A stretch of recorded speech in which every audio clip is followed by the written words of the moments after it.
Hello everyone, ಹೇಗಿದ್ದೀರಾ? ಎಲ್ಲರೂ ಚೆನ್ನಾಗಿದ್ದೀರಾ ಅಂತ ಭಾವಿಸ್ತೀನಿ. ಬನ್ನಿ ಇವತ್ತು ನಾವು ಫೋಟೋಸ್ಗಳನ್ನು ಯಾವ ರೀತಿ ಗೂಗಲ್ ಡ್ರೈವಲ್ಲಿ ಅಪ್ಲೋಡ್ ಮಾಡಬೇಕು ಅಂತ ನೋಡೋಣ. ಕೆಲವೊಬ್ಬರು ಫೋನ್ಗಳನ್ನು ಚೇಂಜ್ ಮಾಡಿರ್ತಾರೆ, ಫೋನ್ಗಳು ಕೆಟ್ಟು ಹೋಗಿರುತ್ತೆ, ಹೊಸ ಫೋನ್ ತೊಗೋತಾರೆ. ಆಮೇಲೆ ಹಳೆ ಫೋನಲ್ಲಿರೋ ವಿಡಿಯೋಸ್ ಆಗಲಿ ಫೋಟೋಸ್ ಆಗಲಿ ಮಿಸ್ ಮಾಡ್ಕೋತೀವಿ. ಎಷ್ಟು ಚೆನ್ನಾಗಿರೋ ಫೋಟೋಸು ವಿಡಿಯೋಸ್ ಇದ್ದವಪ್ಪ ಅಂತ ಮಿಸ್ ಮಾಡ್ಕೋತೀವಿ ಅಲ್ವಾ. ಸೊ ಮತ್ತು ನಾವು ಎಷ್ಟೇ ಫೋನ್ಸ್ಗಳನ್ನ ಚೇಂಜ್ ಮಾಡಿದರೂ ಕೂಡ ನಮ್ಮ ಫೋಟೋಸು ನಮ್ಮ ವಿಡಿಯೋಸು ನಮ್ಮ ಹತ್ರನೇ ಇರಬೇಕು. ಅಂದರೆ ನಾವು ಆ ಫೋಟೋಸ್ಗಳನ್ನು ಗೂಗಲ್ ಡ್ರೈವಲ್ಲಿ ಅಪ್ಲೋಡ್ ಮಾಡಿರಬೇಕು. ಎಷ್ಟೇ ವರ್ಷಗಳಾದರೂ ಕೂಡ ಮತ್ತೆ ನಾವು ಅದನ್ನು ನೋಡ್ಬೋದು. ಹಾಗಿದ್ರೆ ಬನ್ನಿ ನೋಡೋಣ ಯಾವ ರೀತಿ ಅಪ್ಲೋಡ್ ಮಾಡೋದು ಅಂತ. ನಿಮ್ಮ ಮೊಬೈಲಲ್ಲಿ ಗೂಗಲ್ ಡ್ರೈವ್ ಅಂತ ಒಂದು ಆ್ಯಪ್ ಇರುತ್ತೆ. ಆ ಆ್ಯಪ್ನ ಓಪನ್ ಮಾಡಿ ಈ ರೀತಿ ಒಂದು ಪೇಜ್ ಬರುತ್ತೆ. ನಾನು ಆಲ್ರೆಡಿ ಎಷ್ಟು ಹಳೆ ಫೋಟೋಸ್ಗಳನ್ನು ಇಲ್ಲಿ ಅಪ್ಲೋಡ್ ಮಾಡಿ ಹಾಕಿದ್ದೀನಿ.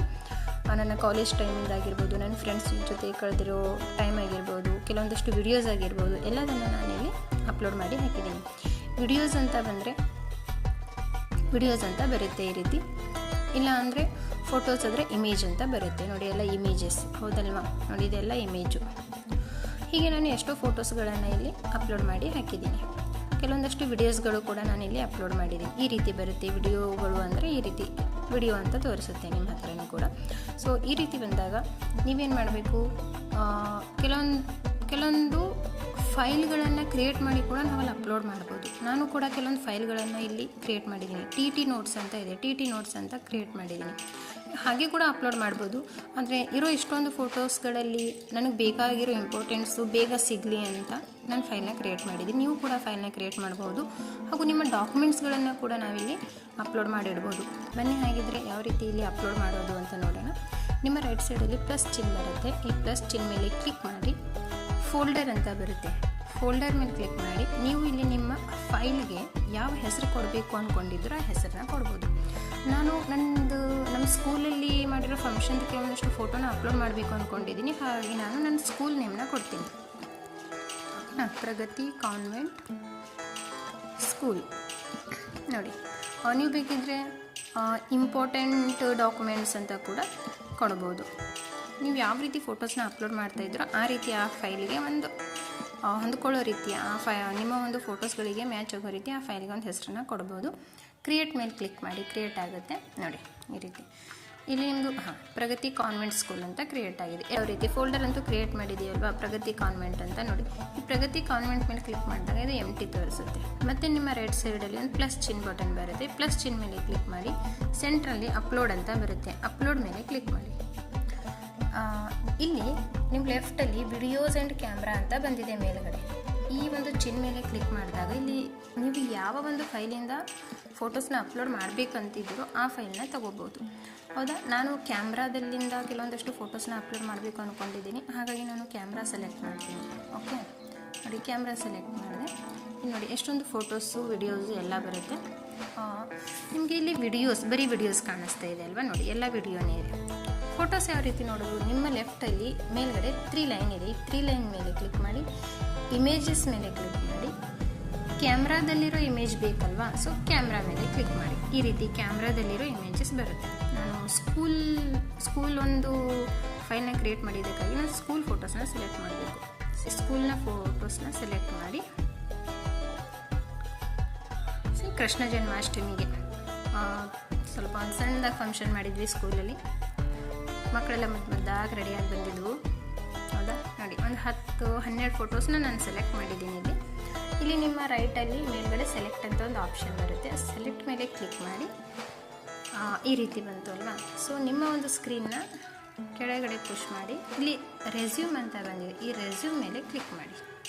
ಈ ರೆಸ್ಯೂಮ್ ಮೇಲೆ ಕ್ಲಿಕ್ ಮಾಡಿದಾಗ ಈ ರೀತಿ ನಿಮ್ಮ ಎಲ್ಲ ಫೈಲ್ಸ್ಗಳು ಫೋಟೋಸ್ಗಳು ಅಪ್ಲೋಡ್ ಆಗುತ್ತೆ. 1-2-3 ನಿಮಿಷ ವೇಟ್ ಮಾಡಬೇಕಾಗುತ್ತೆ. ಅಪ್ಲೋಡ್ ಆಗೋದಕ್ಕೆ ಟೈಮ್ ತೊಗೊಳುತ್ತೆ ಸ್ವಲ್ಪ. ನೋಡಿ, ಒಂದು ಫೋಟೋ ಬಂತು ಅಪ್ಲೋಡ್ ಆಗಿ. ನೋಡಿ ಈ ರೀತಿ ಅಪ್ಲೋಡ್ ಆಗಿ. ನೋಡಿ, ಮಕ್ಕಳೆಲ್ಲ ಎಷ್ಟು ಚೆನ್ನಾಗಿ ರೆಡಿಯಾಗಿ ಬಂದಿದ್ವು. ಅವತ್ತು ತುಂಬ ಸಂತೋಷ ಆಯಿತು. ಅವತ್ತೊಂದು ದಿವಸ ಮುದ್ದಾಗಿ ಕಾಣ್ತಾ ಇದ್ವಪ್ಪ. ಹೌದಾ, ನೋಡ್ಬೋದು ನೀವೆಲ್ಲ ಇಲ್ಲಿ. ಈ ರೀತಿ ನೀವು ಇವಾಗ ನಾನು ಈ ಫೋಟೋಸ್ನ ನನ್ನ ಗ್ಯಾಲರಿಯಿಂದ ಡಿಲೀಟ್ ಮಾಡಿದರೂ ಕೂಡ ಇಲ್ಲಿ ನಾನು ಮತ್ತೆ ನನ್ನ ಗೂಗಲ್ ಡ್ರೈವಲ್ಲಿ ನನಗೆ ಈ ಎಲ್ಲ ಹಳೆ ಫೋಟೋಸ್ಗಳು, ಈ ಹಳೆ ಮೆಮೊರೀಸು ಮತ್ತೆ ನನಗೆ ಸಿಗುತ್ತೆ ವಾಪಸ್ಸು. ಓಕೆ, ನೀವುಗಳು ಕೂಡ ನಿಮ್ಮ ಫೋಟೋಸ್ಗಳನ್ನು ಈ ಗೂಗಲ್ ಡ್ರೈವಲ್ಲಿ ಅಪ್ಲೋಡ್ ಮಾಡಿಟ್ಕೊಳ್ಳಿ. ಎಷ್ಟೇ ಫೋನ್ಗಳನ್ನು ಬದಲಾಯಿಸಿದ್ರೂ ಕೂಡ ನೀವು ಮತ್ತೆ ನಿಮ್ಮ ಫೋಟೋಸ್ಗಳನ್ನು ವಾಪಸ್ ನೋಡಬಹುದು. ಓಕೆನಾ? ನನ್ನ ಈ ವಿಡಿಯೋ ಇಷ್ಟ ಆದರೆ ಎಲ್ಲರೂ ಲೈಕ್ ಮಾಡಿ ಮತ್ತು ಸಬ್ಸ್ಕ್ರೈಬ್ ಮಾಡ್ಕೊಳ್ಳಿ ನನ್ನ ಚಾನಲ್ನ.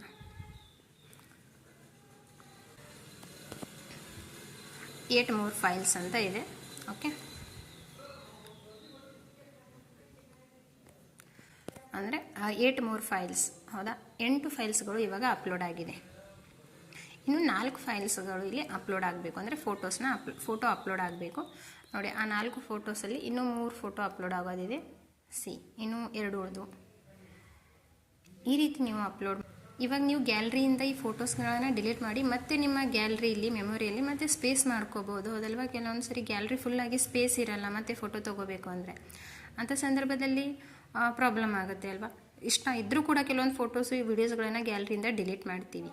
ಹೌದಾ, ಹಾಗಿದ್ಮೇಲೆ ಆ ಫೋಟೋಸ್ಗಳನ್ನು ನಾವು ಯಾಕೆ ಗೂಗಲ್ ಡ್ರೈವಲ್ಲಿ ಅಪ್ಲೋಡ್ ಮಾಡಿ ಆಮೇಲೆ ಡಿಲೀಟ್ ಮಾಡ್ಕೋಬಹುದು. ಡಿಲೀಟ್ ಮಾಡಿದಾಗ ಆ ಕಡೆ ಗ್ಯಾಲರಿ ಅಂದರೆ ಮತ್ತು ನಮ್ಮ ಫೋಟೋಸ್ ಕೂಡ ನಮ್ಗೆ ಬೇಕಾದಾಗ ಇಲ್ಲಿ ಮತ್ತೆ ವಾಪಸ್ ಸಿಗುತ್ತೆ. ಹೌದಲ್ವಾ, ಮತ್ತು ಇದನ್ನು ನೀವು ಡೌನ್ಲೋಡ್ ಕೂಡ ಮಾಡ್ಕೋಬಹುದು. ಇವಾಗ ಗ್ಯಾಲರಿಯಿಂದ ಡಿಲೀಟ್ ಮಾಡಿ ಮತ್ತೆ ಆ ಫೋಟೋಸ್ ನೋಡಬೇಕು ಅಂದಾಗ ಈ ಫೋಟೋ ಇದೆಯಲ್ವಾ, ಈ ಫೋಟೋ ಮೇಲೆ ಕ್ಲಿಕ್ ಮಾಡಿ ನೋಡಿ, ಈ ರೀತಿ ಓಪನ್ ಆಗುತ್ತೆ. ನಿಮ್ಮ ರೈಟಲ್ಲಿ ಮೇಲ್ಗಡೆ 3 ಡಾಟ್ಸ್ ಇದೆ. ಹೌದಾ, ಈ 3 ಡಾಟ್ಸ್ ಮೇಲೆ ಕ್ಲಿಕ್ ಮಾಡಿ ಇಲ್ಲಿ ಡೌನ್ಲೋಡ್ ಅಂತ ಒಂದು ಆಪ್ಷನ್ ಬರುತ್ತೆ ಕೆಳಗಡೆ. ಇಲ್ಲಿ ಈ ಡೌನ್ಲೋಡ್ ಮೇಲೆ ಕ್ಲಿಕ್ ಮಾಡಿದಾಗ ಮತ್ತೆ ನಿಮ್ಮ ಈ ಫೋಟೋ ಡೌನ್ಲೋಡ್ ಆಗಿ ಮತ್ತೆ ನಿಮ್ಮ ಫೈಲ್ಗೆ ಅಂದರೆ ನಿಮ್ಮ ಗ್ಯಾಲರಿಯಲ್ಲಿ ಮತ್ತೆ ಸೇವ್ ಆಗುತ್ತೆ. ಓಕೆನಾ, ಅಪ್ಲೋಡ್ ಆಗೋದಕ್ಕೂ 1-2 ನಿಮಿಷ ಟೈಮ್ ತೊಗೊಳುತ್ತೆ, ಡೌನ್ಲೋಡ್ ಆಗೋದಕ್ಕೂ ಕೂಡ ಟೈಮ್ ತೊಗೊಳುತ್ತೆ, ವೇಟ್ ಮಾಡಲೇಬೇಕು. ಓಕೆನಾ, ನನ್ನ ಈ ವಿಡಿಯೋ ಎಲ್ಲರಿಗೂ ಇಷ್ಟ ಆದರೆ ನನ್ನ ಚಾನಲ್ಗೆ ಸಬ್ಸ್ಕ್ರೈಬ್ ಆಗಿ ಮತ್ತು ಈ ವಿಡಿಯೋಗೆ ಒಂದು ಲೈಕ್ ಕೊಡಿ. Okay, thank you so much. ಎಲ್ಲರಿಗೂ ಅರ್ಥ ಆಗಿದೆ ಅನ್ಕೋತೀನಿ. Thank you.